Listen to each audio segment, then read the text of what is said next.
The headlines you are seeing, if you are seeing them at all, are describing this as a tactical retreat, a redeployment, a strategic repositioning. That is the language being used by Israeli military spokespeople, and that is the language being faithfully repeated by Western media organizations that have spent the last several years telling you that the Israeli Defense Forces are an invincible, unstoppable machine. What actually happened in southern Lebanon in the past 72 hours is something else entirely. 800 Israeli soldiers. Not a skirmish. Not a patrol that turned back.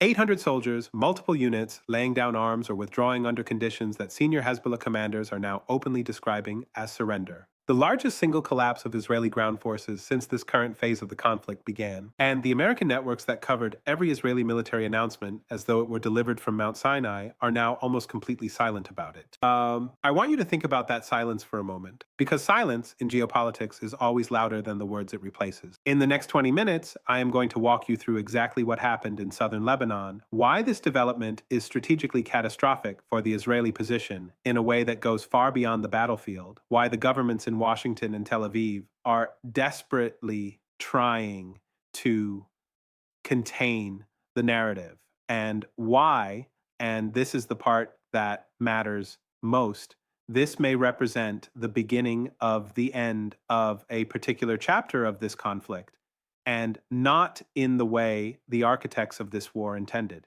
Subscribe now if you have not already, because this is the level of analysis you will not be getting from the mainstream sources covering this story. Southern Lebanon, the region south of the Litani River, is one of the most strategically complex combat environments on Earth. It is not open desert. It is not flat urban terrain. It is a landscape of deeply cut valleys, limestone ridgelines, dense agricultural settlements, and a network of underground infrastructure that Hezbollah has been constructing, expanding, and hardening for over 2 decades. Military analysts who have studied this terrain professionally have compared it to fighting inside a building where your opponent designed the architecture, knows every room, and controls the lights. The Israeli military has operated in this environment before. The 2006 war remains one of the most studied examples of conventional military failure against asymmetric resistance in modern military history. For 33 days, the Israeli Defense Forces, with full air superiority, full intelligence coverage, and full logistical support from the United States, failed to achieve their stated military objectives. They withdrew. Hezbollah declared victory, and for the following 18 years, that organization did not stand still. It rebuilt. It re-equipped.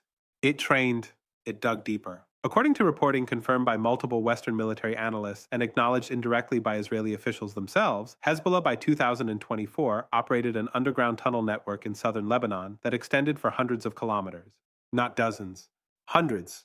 The organization that Israeli planners described as weakened, degraded, and diminished after years of targeted assassinations had in fact spent those years building one of the most sophisticated defensive infrastructures a non-state military actor has ever constructed. Subscribe if you are watching this and beginning to understand that the foundation of this story was never accurately reported to begin with, because what happened in the past 72 hours did not come from nowhere. It came from everything that was built while Western media was telling you Hezbollah was finished. And this one matters more than any individual battlefield statistic because it is not just about the 800 soldiers. It is about what their surrender reveals, about the command architecture that was supposed to be holding the Israeli ground campaign together. In the weeks preceding this development, Israeli forces had been attempting to establish what military planners call a security buffer zone in specific villages and valley corridors in the southernmost districts of Lebanon. The stated objective, repeated consistently in official briefings, was to push Hezbollah forces back sufficiently far from the northern Israeli border that rocket and anti-tank fire could no longer threaten the communities of the Galilee. It was a limited objective. It was presented as achievable. Senior Israeli military officials had been telling the Knesset and telling the international media that progress was being made methodically and sustainably. What the Israeli command did not adequately account for, according to defense analysts writing for publications, including Defense Security Asia and multiple European security policy institutes, was the degree to which Hezbollah had pre-positioned its forces, not in front of the advancing Israeli units, but underneath them, around them, and behind them. The tunnel networks and prepared fighting positions allowed Hezbollah fighters to engage Israeli forces not from the lines the Israelis had mapped and planned for, but from directions the offensive formations had already passed. Israeli units that believed they had secured an area found themselves being engaged from positions that should have been in their rear. This is not speculation. This is the operational logic that explains how 800 soldiers end up in a situation where the options available to their commanders are capitulation or catastrophic casualties. When you are surrounded in terrain your opponent designed, when your lines of reinforcement and resupply are being interdicted, and when your air support cannot strike targets that are embedded 20 meters underground beneath the same ground your own soldiers are standing on, you face a choice that no military commander wants to face. They face that choice. And the outcome is what you are now watching the Israeli government desperately try to explain away. According to Al-Manar, Hezbollah's media network, and cross-reference with reporting from Lebanese and regional Arabic language outlets, the operation that produced this result had been in preparation for over 4 months. 4 months of patience, preparation, and positioning. The Israeli units that walked into this situation were not facing an improvised ambush. They were facing the conclusion of a plan that had been unfolding since before the ground offensive reached that sector. Announcement number 2. The strategic dimensions that Washington is watching with a level of alarm it is not publicly expressing. This is the part that the Pentagon has been tracking in ways that American officials will not discuss on the record, but that the movements and communications of American diplomatic and military figures over the last 48 hours make unmistakably clear. 800 soldiers surrendering is not just a number. In military doctrine, a collapse of this scale in a single operational area triggers what analysts call a credibility cascade. This means that the political and strategic credibility of the military force in question does not decline proportionally to the battlefield setback.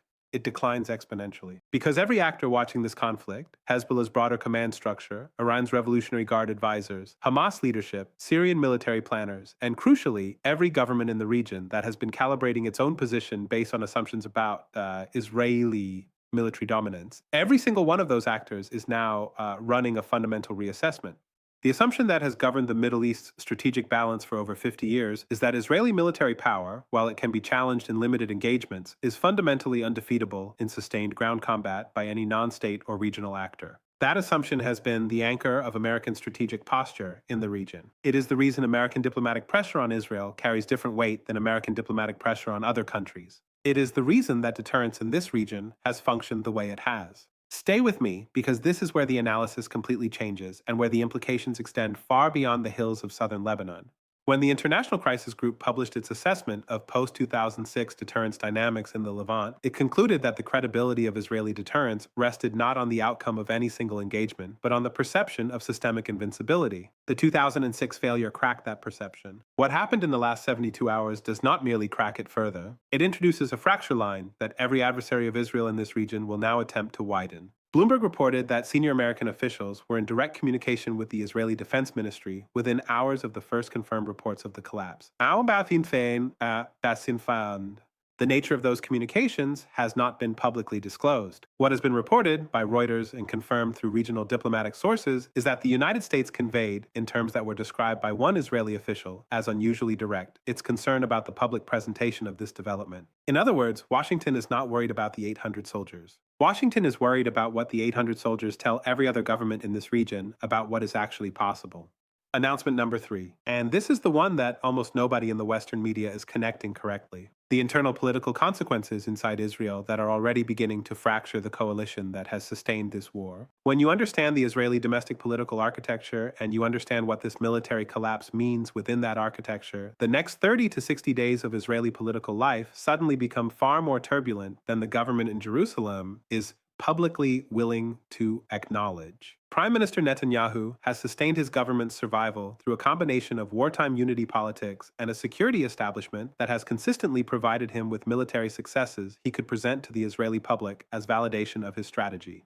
The strike on Hezbollah leadership, the degradation of Hamas command and control, the limited success of Iron Dome interceptions. These were the metrics his government pointed to when justifying the continuation of a war that has cost the Israeli economy, according to the Bank of Israel's own published assessments, over $50 billion in direct and indirect losses since its expansion in October 2023. 800 soldiers surrendering eliminates the most important political cover Netanyahu has had, the narrative of a military that, whatever its costs, was winning. Former Israeli Defense Minister Yoav Gallant, who was dismissed in a move that Israeli media described as politically motivated at the time, has not remained silent since leaving office. His recent public statements, reported by Haaretz and confirmed by multiple Israeli political journalists, directly challenged the government's characterization of the military's operational status. He is not alone. Senior IDF reserve generals who spent their careers in the Northern Command, the command directly responsible for Lebanon operations, have been giving interviews to Israeli media outlets in the last 24 hours that are being almost entirely ignored by Western news organizations. What those generals are saying, in careful but unmistakable language, is that the operational situation in southern Lebanon is not what official briefings have described. This is not peripheral commentary. In Israeli political culture, when serving and former generals begin publicly questioning the government's military narrative, it signals that the internal military and political establishment has reached a breaking point.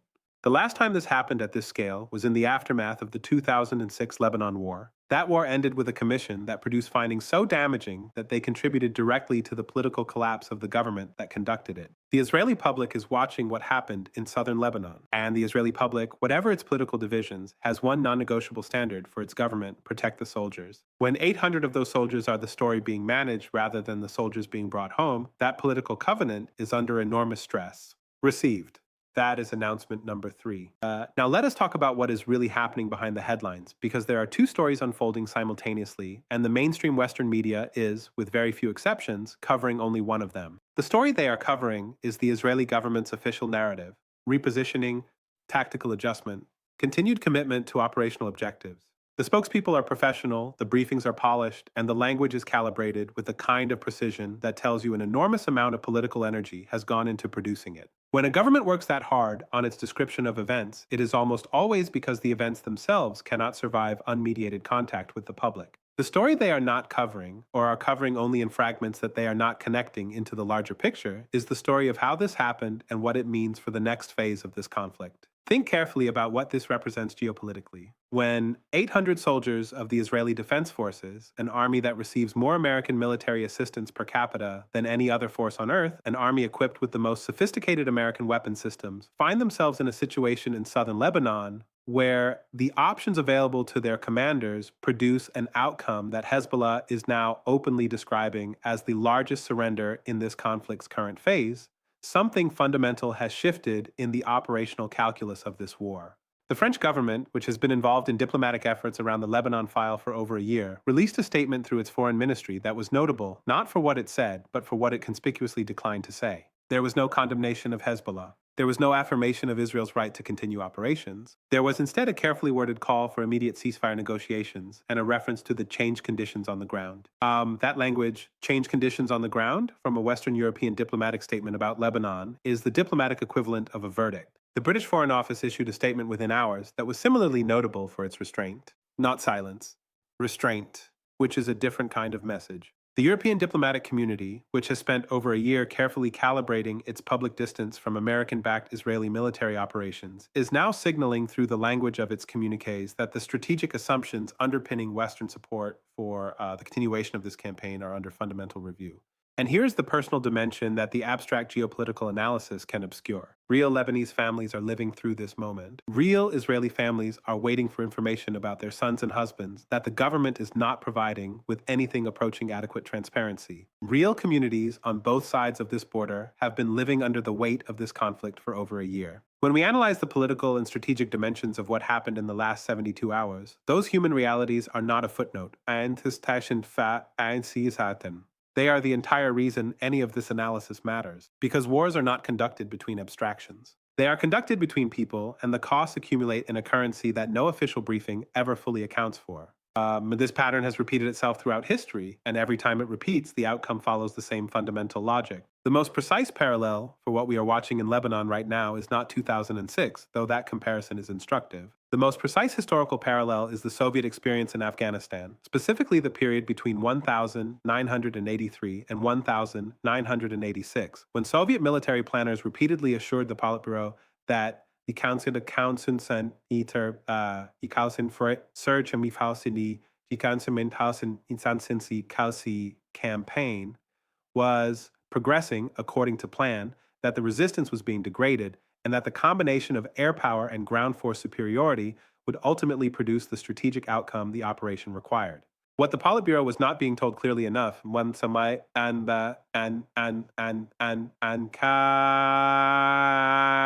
what the military commanders in the field understood but did not communicate with sufficient urgency,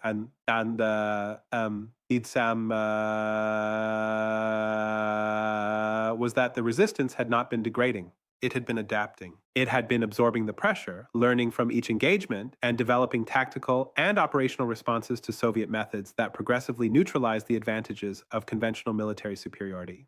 The Soviet forces had the firepower, they had the air assets, they had the logistics. What they did not have was a way to win against an opponent that had made the terrain itself into a weapon and that measured success not by territory captured, but by cost imposed. The Soviet Union did not lose Afghanistan in a single catastrophic battle. It lost it in 1,000 encounters that individually could each be explained away, managed, contextualized, and presented to domestic audiences as something other than what they were, until the cumulative weight of those encounters became impossible to carry. The Israeli military finds itself today in a position with uncomfortable structural similarities. It has overwhelming firepower advantages. It has air superiority. It has the backing of the most powerful military alliance in human history. What it is discovering in the limestone valleys of southern Lebanon is the same thing the Soviets discovered in the mountains of Kandahar and Paktia, that there are forms of resistance that conventional military power, no matter how sophisticated, cannot simply overwhelm, and that every tactical failure in that terrain carries a strategic cost that compounds. The parallel is not exact. It never is in history. But the fundamental dynamic, a conventional military power with vast material superiority finding that material superiority does not translate into operational success against a deeply embedded, highly motivated, terrain-adapted resistance, that dynamic is not new. And its trajectory, when it has appeared before in military history, has not typically ended well for the power that assumed its advantages were decisive. So where does this leave us? Let me give you 3 clear paths forward, because there is no honest analysis of this situation that pretends the outcome is predetermined. Path 1. The Israeli government, under the combined pressure of domestic political crisis, American diplomatic urgency, and the operational realities on the ground in southern Lebanon, moves toward a negotiated framework in the coming weeks. This path requires Netanyahu to accept a ceasefire arrangement that will be characterized by his domestic political opponents as a capitulation driven by military failure.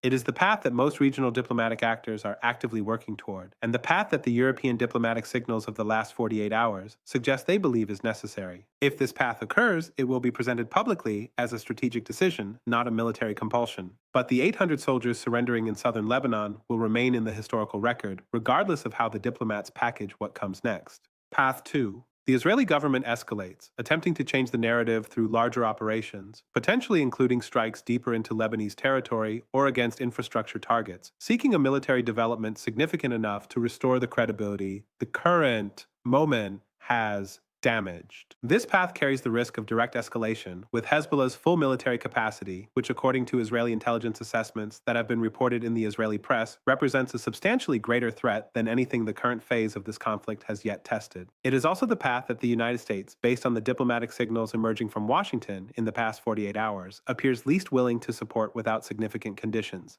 This path does not resolve the underlying problem. It inflames it. Path 3.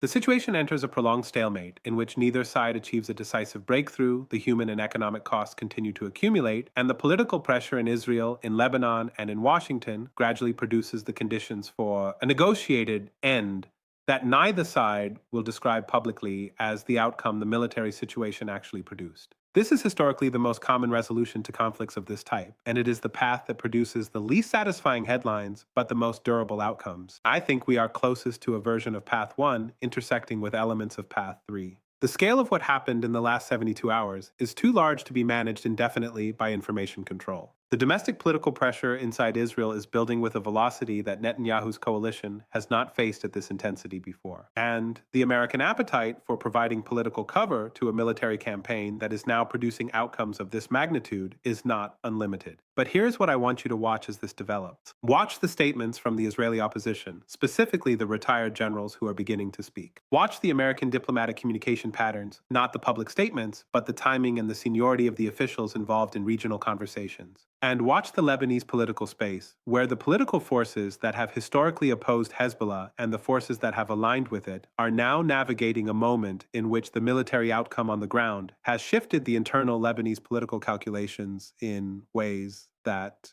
will take weeks to fully manifest. Here are the questions I want you to carry with you.